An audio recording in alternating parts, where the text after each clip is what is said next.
com sono. E amanhã nós vamos estar às 7 no YouTube. E no meu vídeo da escola. Amanhã nós vamos estar às 7 na escola, firme e forte, com uma aula de inglês.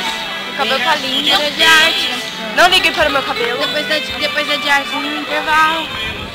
Depois do intervalo vem a de educação física. Depois da de educação física vem a de matemática.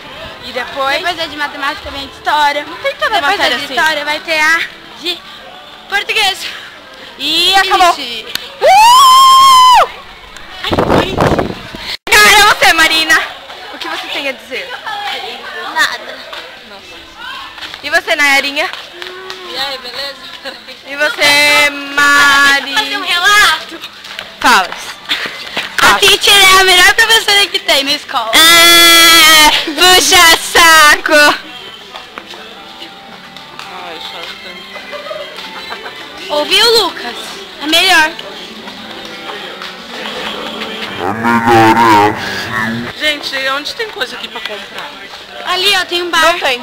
Vamos comigo, eu quero comprar alguma coisa. Ah, tá vendo? Obrigada. Obrigado, irmão. Tá vendo, Lucas? Me ouça. Quero comprar uma coca. Gente, olhem as plaquinhas. Oh. Gente, pra onde a gente vai? Vamos pro boliche? Vamos Pra piscina? pro banheiro. Vou comprar coca. Compra Eu vou coca. comprar pinga. Olha a Marília com cara de Não conta maloqueira. pra ninguém, tá, Gi, que eu vou comprar pinga? Tá. Só pro YouTube inteiro. Não. Tá, chega, né? As pessoas não podem saber que eu bebo. E agora não dá pra filmar banheiro.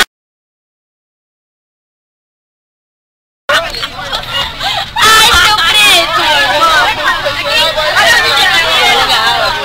Má. Sorria. Vai. Não. Eu vou te saltar, menina. Cadê a Marina? Mas olha que a Marina foi.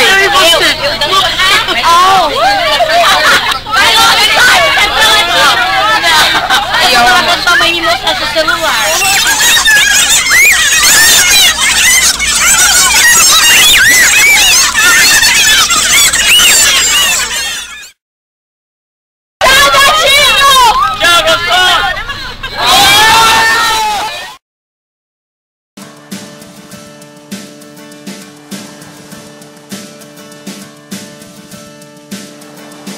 Você